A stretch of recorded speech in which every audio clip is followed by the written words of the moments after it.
నమస్తే. నేను మీ గౌతమి. ఇప్పుడు రచయిత హరీష్ రచించిన చిన్నారి చందమామ అనే కథను విందాం. చందమామ రావే జాబిల్లి రావే అంటూ పాట పాడితే హాయిగా అన్నం తినేసిన బుజ్జాయిలమేక అందరం. కానీ ఓ రాజకుమారి ఏకంగా చందమామనే తెచ్చియ్యాలని మొండి పట్టు పట్టిందట. చిన్న పిల్ల కదా అనుకుంటే స్వయంవరంలోనూ చందమామనే తెమ్మని పరీక్ష పెట్టింది. విక్రమసింహ నిజంగా చందమామను తెచ్చాడు. ఎలా అనుకుంటున్నారా? అయితే ఈ చిన్నారి చందమామ కథ వినాల్సిందే. అయితే మనం కథ వినటం ప్రారంభించే ముందు సౌకర్యవంతమైన స్థితిలోకి వెళ్దాం. మీకు ఇష్టమైన రీతిలో పడుకొని అన్ని లైట్లను ఆఫ్ చేసి మీ కళ్ళు మూసుకోండి. నెమ్మదిగా గాలి పీరుస్తూ పూర్తిగా లోతైన శ్వాస తీసుకుని వదలండి. ఈ ప్రపంచాన్ని, ఇవాల్టి జ్ఞాపకాలను మెల్లగా పక్కకు నెట్టి క్రమంగా నిద్రలోకి జారుకునే సమయం ఇది. మరోసారి నెమ్మదిగా గాలి పీలుస్తూ లోతైన శ్వాస తీసుకొని మీ శరీరంలోని ఒత్తిడిని బయటికి వదిలేయండి. ఇప్పుడు మీరు చేయాల్సిందల్లా విశ్రాంతి తీసుకోవటం, సేద తీరటం, మునుపటి స్థితికి రావటం. మీరు ఇప్పుడు మంచం మీద ఉన్నారు. రోజువారీ అలసట నుంచి మీ శరీరం విశ్రాంతి తీసుకున్నట్లుగా మీకు అనిపిస్తుంది. కాళ్ళ నుంచి మొదలుపెట్టి మీ అవయవాల్లోని ఒత్తిడిని ఒక్కొక్కటిగా బయటికి పంపించేయండి. మీకోసం అవన్నీ రోజంతా చాలా కష్టపడ్డాయి కాబట్టి వాటికి విశ్రాంతి తీసుకునే అర్హత ఉంది. ముందుగా మీ పాదాల్లో మొదలైన విశ్రాంతి అనుభూతి క్రమంగా మీ మోకాల క్రింది భాగానికి చేరుకుంది. అక్కడ నుంచి మోకాళ్ళలోకి ప్రవేశిస్తుంది. ఇప్పుడు మీ కాలి ఎగువ భాగాన్ని విశ్రాంతి తీసుకొనివ్వండి. ఈ విశ్రాంతి అనుభూతి క్రమంగా మీ పొత్తి కడుపు నుంచి వెన్నుముక్క మీదగా ఎగువ వీపు వరకు వచ్చి తరువాత ఛాతీలోకి ప్రవహిస్తున్నట్లుగా గుర్తించండి. అక్కడి నుంచి మీ భుజాల్లోకి, తరువాత చేతుల్లోకి, చివరిగా వేలు కొనల వరకు వెళ్తున్నట్లుగా అనుభూతి చెందండి. ఆపై మీ మెడ, తల, ముఖం వరకు ఆ అనుభూతి ప్రవహిస్తోంది. ఇప్పుడు మీ శరీరం మొత్తం ప్రశాంతంగా, రిలాక్స్డ్గా నిద్రకు సిద్ధంగా ఉంది. త్వరలో మీరు చక్కని నిద్రలోకి జారుకుంటారు. డ్రీమ్ ల్యాండ్లో ప్రశాంతంగా ప్రయాణిస్తారు. ఈ ప్రయాణం ఉదయం వరకు కొనసాగుతూ ఉంటుంది. కాబట్టి మీరు కథను వింటున్నప్పుడు మీ శ్వాసను కూడా అనుసరించండి. అద్భుతమైన నిద్రానుభవం కోసం మీ శరీరం మొత్తానికి విశ్రాంతినిస్తూ స్థిరంగా ఉండండి. ఇప్పుడు కథలోకి వెళ్ళిపోదామా? మగధ దేశం రాజు మాధవవర్మ. ఆయనకు ప్రజలంటే ప్రాణం. ప్రజా సంక్షేమం కోసం ఎన్నో పనులు చేయించాడు.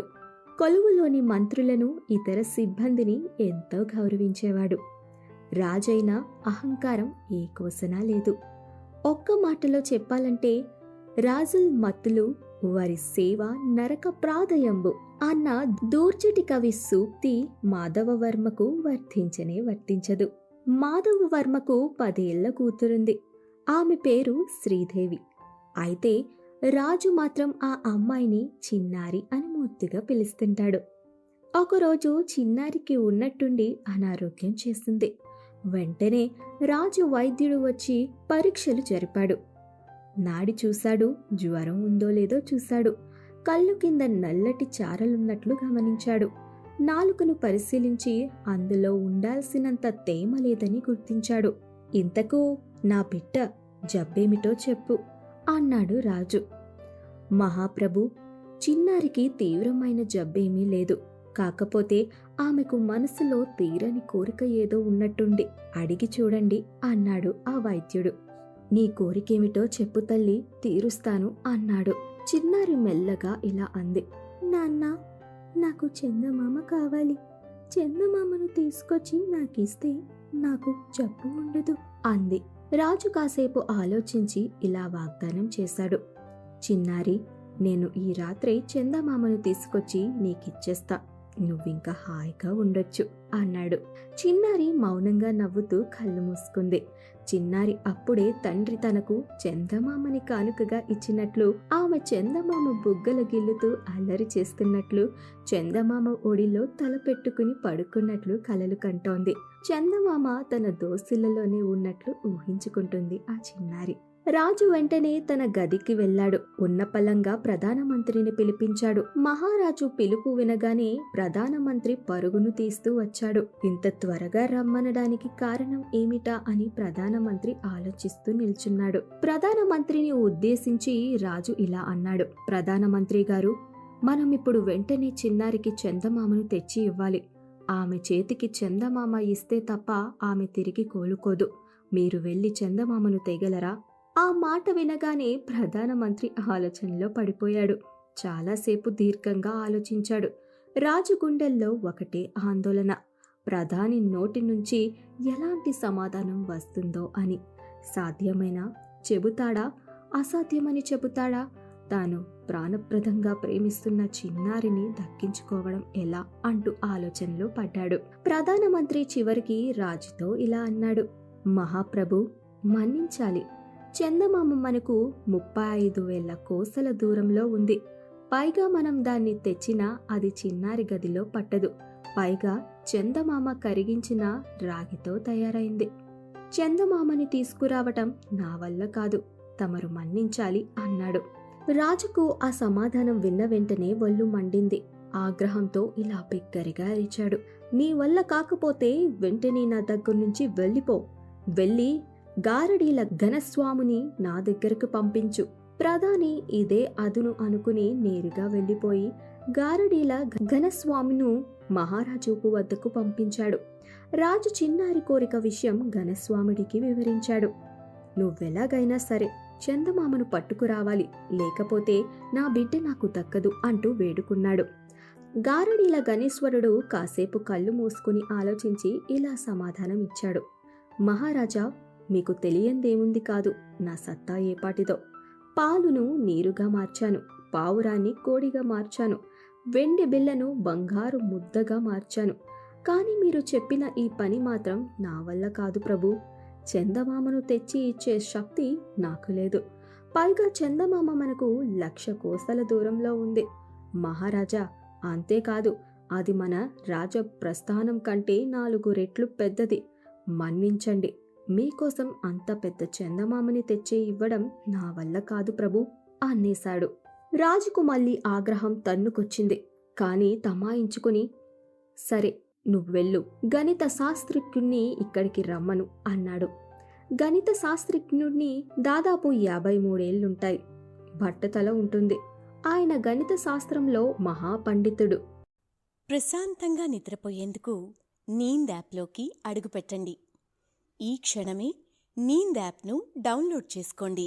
ఒత్తిడిని తగ్గించి ప్రశాంతమైన నిద్రలోకి మిమ్మల్ని తీసుకెళ్లే చక్కని కథలు, ధ్యాన పద్ధతులు, ఆహ్లాదకర సంగీతాన్ని మీరు నీంద్ యాప్లో మాత్రమే వినండి. ఇవే కాకుండా పలు రకాల స్లీప్ ప్రోడక్ట్స్ అయిన sleep gummies, milk mix, sleep tea bags గురించిన సమాచారం తెలుసుకోవచ్చు. ఈ ప్రోడక్ట్స్కి మీరు బానిస అయ్యే అవకాశమే లేదు. వీటిని వాడడం వల్ల మీకు ఎటువంటి సైడ్ ఎఫెక్ట్స్ కూడా ఉండవు. సంపూర్ణంగా నిద్రపోయేందుకు ఇవి సహకరిస్తాయి. మీ నిద్రానుభవాన్ని మరింత మెరుగుపరుస్తాయి.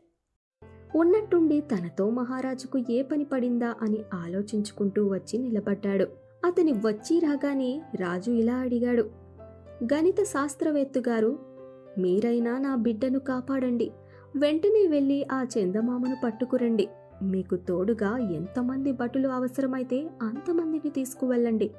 రాత్రికల్లా చందమామను నా చిన్నారి దగ్గర ఉంచాలి. పాపాయి కన్నీటిని నేను చూడలేను అంటూ ప్రాధేయపడ్డాడు రాజు. ప్రధానమంత్రి ఘనశ్యాముడు లాగానే గణిత శాస్త్రవేత్త కాసేపు ఆలోచించి ఇలా సమాధానం ఇచ్చాడు. మహాప్రభు మన్నించాలి. 2,00,000 కోసల దూరంలో ఉన్న ఆ చంద్రుడిని నరమానవుడు తీసుకురావడం అసాధ్యం. చిన్నారిని మరో కోరికేదైనా కోరుకోమనండి, అది నాకు చెప్పండి, ప్రయత్నిద్దాం అంటూ సమాధానం ఇవ్వగానే ఈ మాటలు వినగానే రాజుకు దుఃఖం పొంగుకొచ్చింది. కనీసం గణిత శాస్త్రవేత్త అయిన చందమామను తాలేడా అనుకున్నాడు. ఆయన అసాధ్యం అనేసరికి రాజు మనోతాటకంలో దుఃఖం అలలుగా ఉబకసాగింది. దుఃఖిస్తూనే బిడ్డ కోరిక తీర్చలేనని, అసమర్థుడునని నిందించుకున్నాడు. గణిత శాస్త్రవేత్తను వెళ్ళిపొమ్మని రాజు విదూషకుని పిలిపించాడు. విదూషకునిపై రాజుకు చాలా అభిమానం, గౌరవం. ఈయనైనా సమస్యను పరిష్కరించకపోతాడా అన్నది రాజు ఆశ. కాసేపట్లో చిత్రమైన వేషం ధరించిన విదూషకుడు వచ్చాడు. రాగానే రాజుకు నమస్కరించి, పిలిపించారా ప్రభు అన్నాడు. రాజు వెంటనే అందుకున్నాడు. నా కొలువులో ఇంతమంది ఉన్నారు, ఎందుకు దండగా ఒక్కరు కూడా నా కూతురి కోరిక తీర్చలేకపోయారు అన్నాడు రాజు. మహారాజా, నేను చిన్నారిని పలకరించొచ్చా అని అడిగాడు. దాందే ఉంది, పద అన్నాడు మహారాజు. ఇద్దరూ కలిసి చిన్నారి ఉన్న గదిలోకి ప్రవేశించారు. విదూషకుని చూడగానే చిన్నారి మొహంలో సంతోషం వెలిసింది. నాకోసం చందమామని పట్టుకొచ్చావా అని ఆ పాప ప్రశ్నించింది. విదూషకుడు చిరునవ్వులు చిందిస్తూ, చందమామ చాలా పెద్దది కదమ్మా, ఇక్కడికి దాన్ని ఎలా తేవాలా అని ఆలోచిస్తున్నా అన్నాడు. భలేవారే మీరు, ఎవరన్నారు చందమామ పెద్దదని అని ప్రశ్నించింది చిన్నారి. నాకు తెలుసమ్మా, చందమామ మన నగరమంతా ఉంటుంది అన్నాడు ఆ విదూషకుడు. మీరు పొరబడుతున్నారు, చందమామ సరిగ్గా నా చేతివేలు గోరంతుంటుంది అన్నది ఆ చిన్నారి తన తెలివికి తానే మురిసిపోతూ. నీ వేలి గోరంతనే చందమామ అని నీకెలా తెలుసు తల్లి అంటూ ప్రశ్నించాడు విదూషకుడు. నాకు కిటికీలో నుంచి చందమామ కనిపిస్తోందా? నా బొటని వేలు గోరిని నా కంటికి ఎదురుగా నిలిపితే నాకు చందమామ రవ్వంత కూడా కనిపించదు. అందుకని ఆ చందమామ నా చేతి బొటని వేలు గోరు కంటే కాస్త చిన్నది అంటున్నా అంటూ ఆ చిన్నారి మాటల్లోని ఆత్మవిశ్వాసం గమనించిన విదూషకుడు ఆశ్చర్యపోయాడు. సరే, చందమామ నీ చేతి వేలుగోరు కంటే పెద్దది కాదన్నావు కదా, ఒప్పుకుంటా. మరి అదెంత దూరంలో ఉందనుకుంటున్నావు చెప్పు అడిగాడు ఆ విదూషకుడు. నా కిటికీ పక్కన ఒక చెట్టుంటుందా, ఆ చెట్టు కంటే కాస్త పైన ఉంటుంది ఆ చందమామ. ఒక్కోసారి అది చెట్టు కొమ్మల కంటే తక్కువ ఎత్తులోనే ఉంటుంది అంది ఆ చిన్నారి. విదూషకుడు నవ్వుతూ ఇలా సమాధానమిచ్చాడు. చిన్నారి, నువ్వు చెప్పిందే నిజమైతే నీకు వెంటనే చందమామను పట్టుకొస్తా. నువ్వు దిగులు పడొద్దు, హాయిగా ఉండు. ఈ రాత్రికే నేను మన కిటికీ పక్కనే చెట్టెక్కి చందమామను తీసుకొస్తా అంటూ విదూషకుడు ఇలా అభయమివ్వగానే చిన్నారి కళ్ళల్లో నవ్వుల కాంతులు మెరిశాయి. విదూషకుడు చిన్నారిని మళ్ళీ ప్రశ్నించాడు. చిన్నారి, చిన్న సందేహం, ఇంతకు ఆ చందమామ దేంతో తయారైందమ్మా అంటూ అడిగాడు. ఓ అదా, బంగారంతో తయారు చేసి ఉంటారు అన్నది ఆ చిన్నారి. సరే, నీకు రాత్రికల్లా చందమామను పట్టుకొస్తాను అంటూ విదూషకుడు వెళ్ళిపోయాడు. విదూషకుడు మహారాజుని సంప్రదించి స్వర్ణకారుణ్ణి పిలిపించాడు. అతడికి విదూషకుడు ఇలా పురమాయించాడు. నువ్వు రాజుగారి చిన్నారికి బంగారంతో చందమామను తయారు చెయ్యి. అది చిన్నారి చేతి బొట్టన వేలు గోరు కంటే పెద్దదిగా ఉండకూడదు. అలాగే ఒక ఒంటిపురి రాగి గొలుసు తయారు చెయ్యి. ఈ రాగి గొలుసు మధ్యలో బంగారు చందమామ వేలాడేలా ఏర్పాటు చెయ్యి అని చెప్పాడు. స్వర్ణకారుడు ఆగ మేఘాల మీద ఇంటికెళ్లి బంగారంతో చిన్న చందమామ చేశాడు. రాగితో ఒక గొలుసు తయారు చేశాడు. విదూషకుడు చెప్పినట్లుగానే తయారు చేసి హుటాహుటిన మహారాజు దగ్గరికి తీసుకువచ్చాడు. విదూషకుడు వెళ్లి బంగారపు చందమామ ఉన్న రాగి గొలుసును చిన్నారి మెడలో వేశాడు. చిన్నారి చందమామని చూసి తెగ సంబరపడిపోయింది. బంగారపు చందమామను చేతుల్లోకి తీసుకుని దానికేసి ఆనందంతో చూస్తూ గడిపింది. తెల్లవారుగానే చందమామ గొలుసు ధరించి తోటలో గంతులు వేస్తూ కేరింతలు కొడుతూ ఆడుకుంది చిన్నారి. ఆడుకుంటూనే అప్పుడప్పుడు చందమామను చేతివేళ్ల మధ్య ఉంచి దాన్ని ఆప్యాయంగా ముద్దు పుట్టుకునేది. ఇలా పగలంతా సంబరంగానే గడిచింది. కాని పొద్దెక్కగానే రాజుకు దిగులు పట్టుకుంది. రాత్రిపూట మంచం మీద పడుకుని కిటికీలో నుంచి ఆ అమ్మాయి ఆకాశంలోకి అసలు చందమామను చూస్తే తన గతేం కాను, మీరు నాకిచ్చింది నకిలీ చందమామ పొండంటూ ఏడుపు లంకించుకుంటే ఏం చెయ్యాలి? ఆకాశంలోని అసలు చందమామను ఎలా మాయం చెయ్యాలి? రాజుగారు బుర్రను ఈ ప్రశ్నలు కొరుక్కు తినేశాయి. విదూషకుడిని పిలిపించి తన సందేహాలను తెలియజేశాడు రాజు. చిన్నారిని మరో గదిలోకి మార్చవచ్చునా అంటూ అడిగాడు విదూషకుడు. వీల్లేదు, అది అమ్మాయి కావాలని కోరుకున్న గది, దాన్ని విడువదు అంటూ రాజు వివరించాడు. పోనీ ఒక పని చేస్తే, కిటికీ మూసేద్దాం, అప్పుడు అమ్మాయి ఆకాశంలోకి అస్సలు చందమామను చూసే సమస్య తలెత్తదు అంటూ ఈ పరిష్కారం రాజుకు నచ్చుతుందనుకున్న విదూషకుడు నిరాశే మిగిలింది. కిటికీ మూసిన చిన్నారి ఒప్పుకోదు. అలా చేస్తే ఆమె జబ్బు మళ్లీ ప్రకోపిస్తే మనం చావక తప్పదన్నాడు రాజు. వీళ్ళు ఇలా మాట్లాడుకుంటున్నప్పుడు తూర్పు దశన అల్లంత దూరాన చందమామ పొడిచింది. రాజు గుండెల్లో గుబులు పుట్టింది. విదూషకుడిని వెంట పెట్టుకుని ఇద్దరూ భయం భయంగా చిన్నారి గదికెళ్లారు. అక్కడ దృశ్యం చూసి ఇద్దరూ నివ్వెరపోయారు. చిన్నారి మొహంలో ఆనందం తాండవిస్తున్నది. ఆ పాప కిటికీలో నుంచి చందమామను చూస్తూ తన మెడలోని గొలుసులో పచ్చగా మెరిసిపోతున్న పసిడి చందమామను కుడి చేతి వేలుతో సుదూరంగా నిమురుతున్నది. అసలు చందమామ ఆకాశంలో ఉంది కదా, మరి నాకిచ్చింది నకిలీ చందమామ అంటూ ఆ పాప ఇల్లు పీకి పందిరి వేస్తుందేమో అని రాజు, విదూషకుడు గడగడలాడారు. విదూషకుడు మెల్లగా చిన్నారి మంచం దగ్గరికి వెళ్ళి, చిన్నారి, ఏమిటమ్మా చూస్తున్నావు అని అడిగాడు. నేనా, చందమామని చూస్తున్నా అంటూ ఆ అమ్మాయి చెప్పిన సమాధానం విని రాజుగారి గుండెల్లో రాయి పడింది. కానీ అలాంటి ఉపద్రవమేదీ జరగలేదు. నీకు నేను చందమామను తెచ్చిచ్చా కదా, మళ్ళీ చందమామ ఆకాశంలో ఎలా ఉందబ్బా అన్నాడు విదూషకుడు. చిన్నారి సన్నగా పారిజాతాలు రాలిపడినంత మెల్లగా నవ్వుతూ ఇలా సమాధానం ఇచ్చింది. ప్రశాంతంగా నిద్రపోయేందుకు నీంద్ యాప్లోకి అడుగుపెట్టండి. ఈ క్షణమే నీంద్ యాప్ను డౌన్లోడ్ చేసుకోండి. ఒత్తిడిని తగ్గించి ప్రశాంతమైన నిద్రలోకి మిమ్మల్ని తీసుకెళ్లే చక్కని కథలు, ధ్యాన పద్ధతులు, ఆహ్లాదకర సంగీతాన్ని మీరు నీంద్ యాప్లో మాత్రమే వినండి. ఇవే కాకుండా పలు రకాల స్లీప్ ప్రోడక్ట్స్ అయిన sleep gummies, milk mix, sleep tea bags గురించిన సమాచారం తెలుసుకోవచ్చు. ఈ ప్రోడక్ట్స్కి మీరు బానిస అయ్యే అవకాశమే లేదు. వీటిని వాడడం వల్ల మీకు ఎటువంటి సైడ్ ఎఫెక్ట్స్ కూడా ఉండవు. సంపూర్ణంగా నిద్రపోయేందుకు ఇవి సహకరిస్తాయి. మీ నిద్రానుభవాన్ని మరింత మెరుగుపరుస్తాయి. మీరు పెద్దలు, ఇంత చిన్న విషయం మీకు తెలీదా మహాశయ? నా నోట్లో ఒక పన్ను రాలిపోతుందనుకో, మళ్ళీ కొత్త దంతం పుట్టుకొస్తుంది కదా. మొక్క మీద ఒక పువ్వుని కోసేస్తే మరొక 2 రోజుల్లో కొత్త పువ్వు పుట్టదా? ఇది అంతే. మీరు నాకు చందమామను తెచ్చిచ్చారు, అక్కడ మరో కొత్త చందమామ పుట్టింది.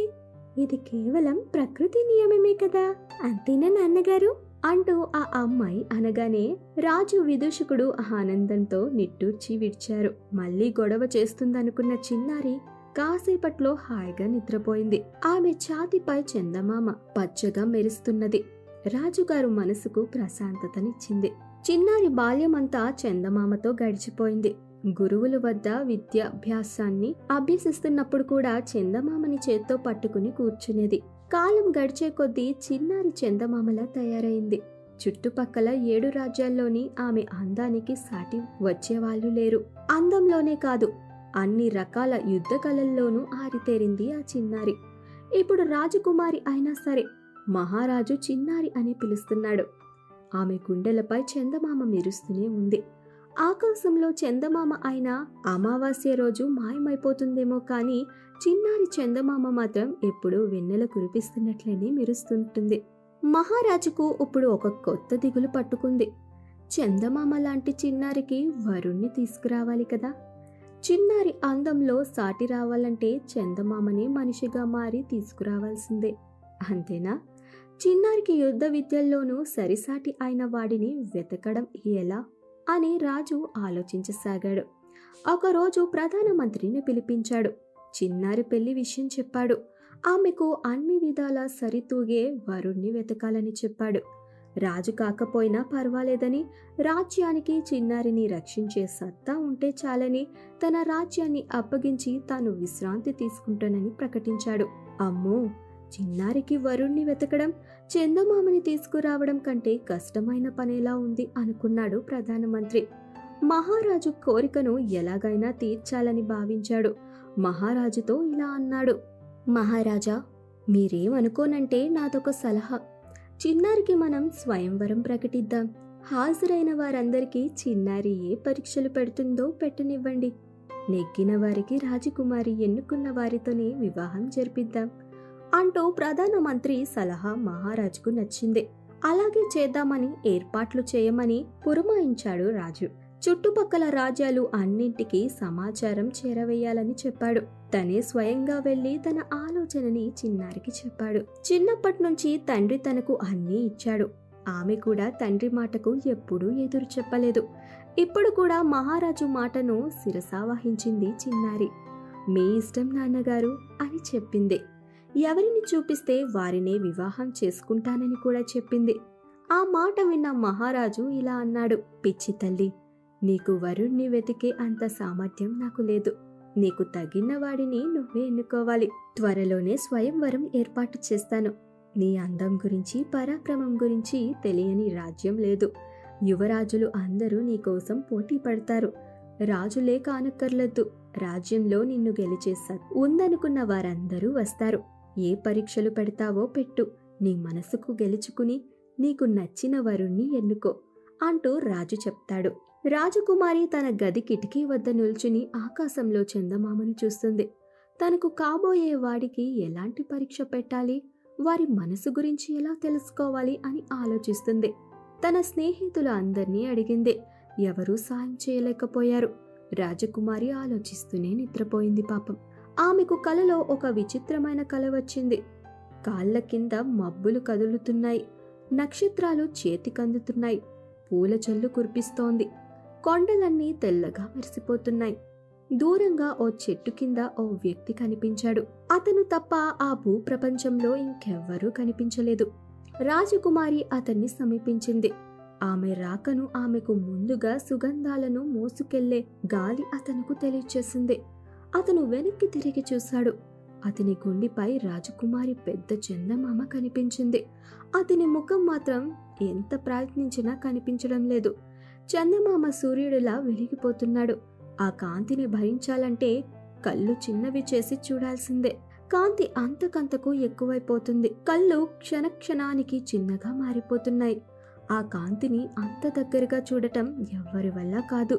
ఉన్నట్టుండి రాజకుమారి మెలకువలోకి వచ్చి కళ్ళు తెరిచింది. తన వింతలోకంలో లేదు, తన గదిలో పడుకుని ఉన్నానని అర్థమైంది. ఆమె చేతిలో మెడలోని దండను ఉన్న చందమామ పట్టుకుని ఉన్నాయి. ఆమె కలను ఇంకోసారి గుర్తు చేసుకోవడానికి ప్రయత్నించింది. ఎంతవరకు గుర్తు వచ్చిందో ఏమో, ముఖంపై చిన్న నవ్వు పూసి మాయమైంది. బంగారు చందమామను గట్టిగా పట్టుకుని మళ్ళీ నిద్రపోయింది చిన్నారి. మహారాజు ఆజ్ఞతో ప్రధానమంత్రి అన్ని రాజ్యాలకు స్వయంవరం కబురు పంపారు. చూస్తూ ఉండగానే ఆ రోజు రానే వచ్చింది. యువరాజులు అందరూ మగధ రాజ్యం చేరుకున్నారు. కొందరు సామాన్యులు కూడా తమ అదృష్టం పరీక్షించుకోవడానికి వచ్చారు. రాజ్యంలోని ప్రజలంతా చందమామ లాంటి రాజకుమారిని ఎవరు వివాహమాడతారా అని చూసేందుకు ఆసక్తిగా తరలివచ్చారు. స్వయంవరానికి ఊహించిన దానికంటే ఎక్కువ మందే వచ్చారు. ఇంతమందిని ఎలా పరీక్ష పెట్టాలి అని మహారాజు ఆలోచిస్తున్నారు. ఇంతలో రాజకుమారి ప్రధానమంత్రిని పిలిపించింది. మంత్రిగారు, అందరికీ ఒకే పరీక్ష పెడదాం. వారం రోజులు గడువు ఇద్దాం. నన్ను ఎవరు మెప్పిస్తారో వాళ్ళనే పెళ్లి చేసుకుంటాను అని చెప్పింది యువరాణి. సరేనమ్మా, ఆ పరీక్ష ఏమిటో చెబితే ప్రకటిస్తాను అన్నాడు ప్రధానమంత్రి. రాజకుమారి ప్రధానమంత్రిని చిరునవ్వుతో చూసింది. మంత్రిగారు, నాకు చందమామ కావాలి. ఎవరు తీసుకొచ్చి ఇస్తారో వాళ్ళే స్వయంవరం విజేతలు అంది. ప్రధానమంత్రి ఆశ్చర్యపోయాడు. మనసులోనే అదెలా సాధ్యం అనుకున్నాడు. తప్పదు కదా అనుకుని పోటీని ప్రకటించాడు. ఆ మాటలు విని మహారాజు కూడా నివ్వెరపోయాడు. చిన్నప్పుడు చందమామ కల ఇంకా తీరలేదా?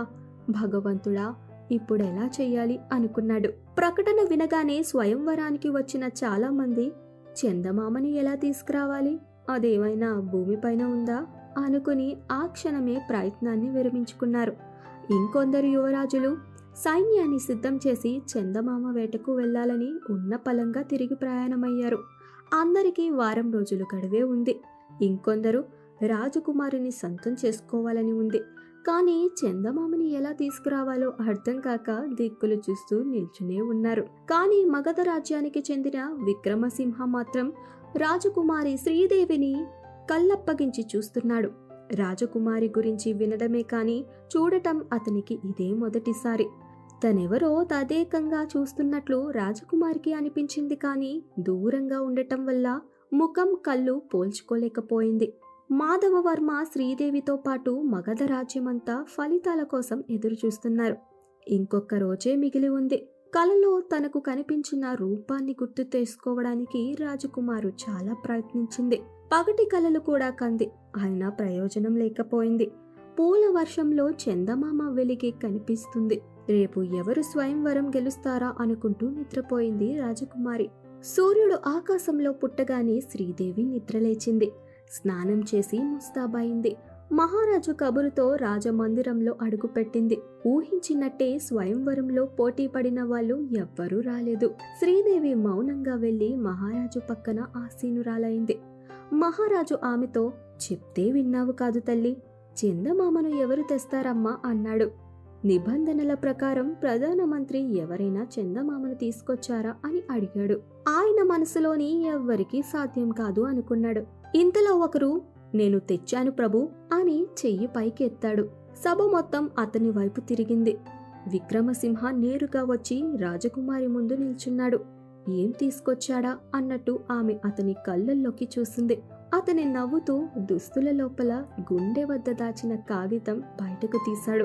అందరూ ఆశ్చర్యంగా అతన్నే చూస్తున్నారు. శ్రీదేవి గుండెలయ పెరిగింది. ఆమె కళ్ళు పెద్దవిగా మారాయి. కాగితం తెరవగానే ఆశ్చర్యపోయింది. తరువాత మురిసిపోయింది. అందులో విక్రమసింహ శ్రీదేవి చిత్రం గీసి తీసుకువచ్చాడు. నేను చూసిన చందమామ ఇదేనన్నాడు. తరువాత సభ వైపు తిరిగి ఇలా అన్నాడు, నేను తెచ్చిన చందమామ కంటే గొప్పదైన చందమామ ఈ భూప్రపంచంలో ఉందని ఎవ్వరైనా నిరూపించగలరా అన్నాడు. తరువాత సభ మొత్తం కరతాళ జయధ్వనులు వినిపించాయి. శ్రీదేవి మాధవవర్మ వైపు చూసి అంగీకారం తెలుపుతున్నట్లు తల ఊపుతూ కళ్ళు మూసి తెరిచింది. ఇలా కథ ముగిసింది. విన్నారుగా ఈ చక్కని కథ. మరో కథతో మళ్ళీ మీ ముందుకు వస్తాను. ఇక సెలవు మరి. శుభరాత్రి. ప్రశాంతంగా నిద్రపోయేందుకు నీంద్ యాప్లోకి అడుగుపెట్టండి. ఈ క్షణమే నీంద్ యాప్ను డౌన్లోడ్ చేసుకోండి. ఒత్తిడిని తగ్గించి ప్రశాంతమైన నిద్రలోకి మిమ్మల్ని తీసుకెళ్లే చక్కని కథలు, ధ్యాన పద్ధతులు, ఆహ్లాదకర సంగీతాన్ని మీరు నీంద్ యాప్లో మాత్రమే వినండి. ఇవే కాకుండా పలు రకాల స్లీప్ ప్రోడక్ట్స్ అయిన sleep gummies, milk mix, sleep tea bags గురించిన సమాచారం తెలుసుకోవచ్చు. ఈ ప్రోడక్ట్స్కి మీరు బానిస అయ్యే అవకాశమే లేదు. వీటిని వాడడం వల్ల మీకు ఎటువంటి సైడ్ ఎఫెక్ట్స్ కూడా ఉండవు. సంపూర్ణంగా నిద్రపోయేందుకు ఇవి సహకరిస్తాయి. మీ నిద్రానుభవాన్ని మరింత మెరుగుపరుస్తాయి.